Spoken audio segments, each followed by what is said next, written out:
John 1 verse 6 carries an interesting truth. There was a man sent by God whose name was John.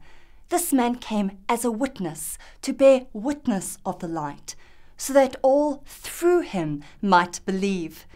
This verse introduces an interesting truth. The truth is this, that every believer has been created to form a link between the lost and the Savior Jesus Christ. This was not only the job of John the Baptist, but it is the job of every single Christian. Now, the scary reality is that if we fail at this job, then people will go to hell. God has no backup plan. We are it, so to speak. The Great Commission is a call to action. It is not a call to sit passively by while millions live and die without Christ. Today, be the link. Connect somebody with the Savior of this world.